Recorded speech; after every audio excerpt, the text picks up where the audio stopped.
If you heard about this new trend, but it's called a lazy girl job, and it's essentially when women find easy jobs that pay relatively well, and then they might work those jobs in the office or work them from home, and they put minimal effort into it, and they just focus on their own health and well-being and do a little bit of work and still get paid well and effectively have a decent life for what they're getting paid for compared to the little amount of work they're doing. And I think it's important to learn a bit about this, particularly as a man, because there are no lazy men jobs, right? What is that? Working in construction, working an office job. Typically as a man, there's no really such thing as a lazy man job, but there's a lot of biases in favor of feminism and in favor of women, as we can see through some of these videos. So let's have a look and learn a bit more about this. Away from the pressure from the exhaustion of holidays. The premise of a lazy girl job is simple: low stress, low effort with lots of flexibility and freedom. You basically just don't want to work. These jobs are remote, require no overtime, are physically safe, and there's minimum to no supervision. TikToker Gabrielle Judge defined them as jobs with laid-back bosses and comfortable salaries that pay the bills but don't require a chaotic work schedule. It's the antithesis of the girl boss movement, or leaning in, constant hustling and long hours to climb to the top. And that's the point, my friends. I am not bringing this up to besmirch the good name of ladies. I'm here to point out the things they desire. So what this is interesting to show is that it's really about minimizing the work that women do in the workplace, right? And, you know, from what I've seen, from my experience, as I say, working at some of these top banks, investment banks, and working at other companies in the finance industry, there are a lot of lazy girl jobs, and this is their phrase, not mine, right? Where you could have a woman who's maybe an assistant, a secretary, a receptionist, things like this, where women get paid quite a lot and they receive quite favorable large bonuses. You'd be surprised how much sometimes through senior management, because they're sitting next to senior management, they'll be on good terms with them and they'll be getting quite a lot of, you know, quite well paid compared to some of the male colleagues, given that they're, you know, favorite and friendly with some of the senior management. So again, lazy girl jobs, this whole kind of low effort work thing, it seems quite gender biased. It doesn't seem to be gender biased in favor of men. It seems to be a bit gender biased in favor of women. It's quite interesting to see how that will work over time. And I think if we go back a little bit, and when he mentions the type of work, and would go out and hunt or defend the village. Makes perfect sense. Here's the story. Top 25 most searched lazy girl jobs. So let's look at some of these lazy girl jobs, right? Because a lot of these, to be honest, could be automated over time or done by AI, right? E-learning assistant, translator, customer feedback analyst, data entry specialist, accountant, data analyst. All of these jobs are simple, easy, AI automated jobs.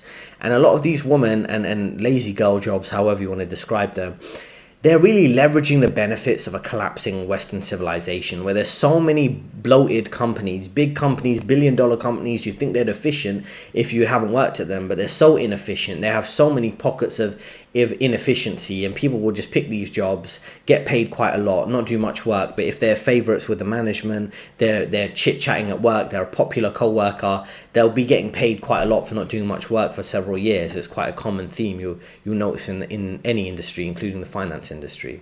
Work-life balance, probably not. Here's what I think. This is the perfect job for young women. And it's the perfect scenario for society. Women want to be at home. Not every single woman, but a generality. This shows that. They should be. They want to do a job that makes them money, but they don't want to be stressed out and they don't want to be girl bosses.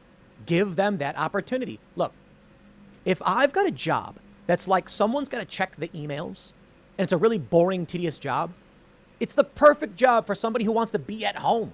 So what he's trying to say here, again, pointing out that the irony, the contradictions, the ridiculous double standards of feminism, where he's saying, okay, well, a lot of women don't really want to do much work, so then why wouldn't they just be a housewife? Why wouldn't they just take a dynamic like that? Instead, they want to kind of, exploit the bloat and the company inefficiency to benefit them by not doing much work and getting paid like a full-time employee for kind of working a lazy job by their definition. So that's quite an interesting dynamic to see that, what he's saying is, well, if a woman doesn't want to do that, then she doesn't really have to, but she's making the choice to.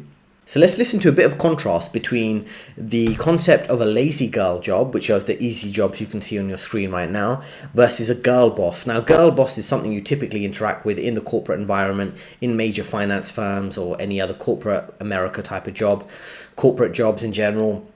And girl bosses will be someone who's like a bossy, domineering, assertive, aggressive career woman, which you typically have to deal with more than a lazy girl.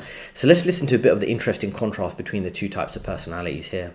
I think the reason why they're calling it lazy girl job is because of the narrative from feminists over girl boss. And so if the norm is girl boss, the inverse is lazy girl, right? I think that's a wrong way to put it. And I agree with the guy who was saying, don't call it that. We should be cheering for this. If women want to be at home, let them do that and let them take the jobs that fit them naturally to maximize output. And it's better for everybody. I don't want to come to an office and have an angry woman being like, I don't want to be here. I don't want to come to an office and have an angry guy. So I don't care if you're a guy or a girl.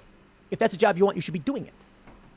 More so, I think something like this will increase the opportunity that people have families and have kids. And families, I believe, are course correcting for this country. I think the family dissolves, everything starts breaking apart. You bring families together, people start caring. You work from home.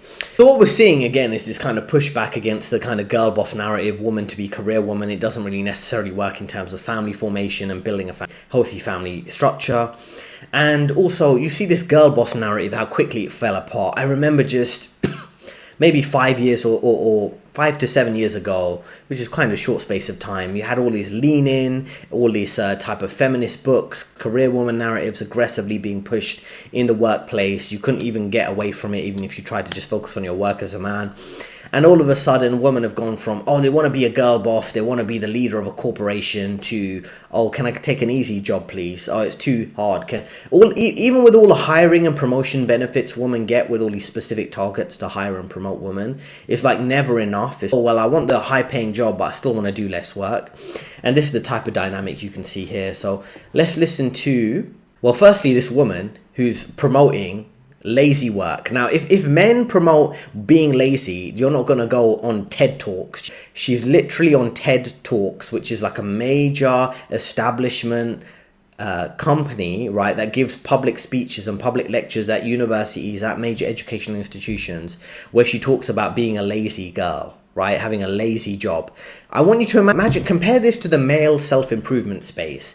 David Goggins, Joe Rogan, Jocko Willink, Tim Kennedy, any one of these fitness influencers.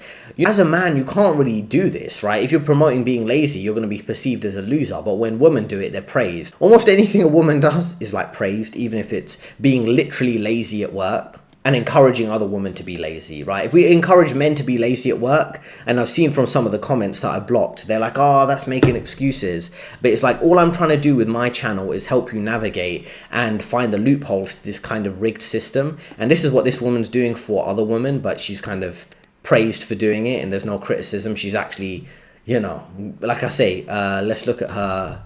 It says 232k followers, assuming there's no bots here or it's not being faked. And as I say, pushing forward for this kind of narrative seems to work out well if you're a woman, but not if you're a man. So let's move a bit forward and see how people have different perspectives of this. Letter writing process, and she had. We're right here. There we go. In a perfect world, we would have meaningful work. In a perfect world, we would be really, really excited to go to work. In a perfect world, we'd love our bosses and really enjoy showing up into the office every day, right? Like, we would all love to do that. Unfortunately, that's just not possible anymore. Any news coverage that I see about the lazy girl job, try to misrepresent it and make it seem like we're just choosing to do this. We're doing this out of survival. Not a lot of career growth opportunities anymore. Pay raises are very hard to find these days, especially significant ones that are actually competitive to the rate of inflation. And our employers want us to do so much extra work these days without being compensated.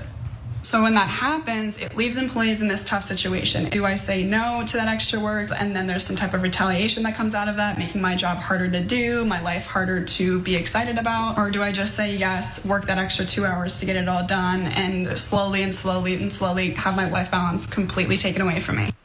So this is the woman who has 230,000 Instagram followers, who's invited to TED Talks to give discussions at major corporations about this topic. So it seems to be working out well for her and some of the people she's helping. But it's interesting how we can push certain narratives, but we can't, right? Like I say, being a girl boss is kind of celebrated in this context. But if I'm explaining to you how to exploit corporate loopholes, it might not be perceived too positively. But I would say that essentially the dynamic between the employer and the worker is kind of destroyed, and that's why you're going to see trends like this. You're going to see the lazy girl jobs. You're going to see people like me giving you unconventional career advice for anyone, but in particular men who have watched my channel. If you have a broken dynamic, people are going to look to find loopholes that benefit them, given they're dealing with quite an unfair system. So that's something to really think about, for the system is pushing all these type of unfair business practices, not keeping employment pay in line with inflation. Don't be surprised when workers try to find a loophole around that. I hope you found that helpful. I hope you gave you something to think about in terms of the changing corporate dynamics, changing office dynamics, and how men and women are navigating it, maybe slightly similar, slightly different, some double standards there I've mentioned. Now, what I provide is a one-on-one coaching service. There is a link in description if you want to speak with me directly. I'll be happy to talk with you. So that's interesting. Leave your comments below. Have you dealt with any lazy girls in the workplace? Have you dealt with changing gender dynamics? How does that impact you at work? And I think that's been good. It's good consideration. I'll be covering more videos on similar topics coming up soon, so subscribe to the channel if it interests you. There are 2 recommended videos on your screen right now, a free ebook in the description, and I'll see you next time.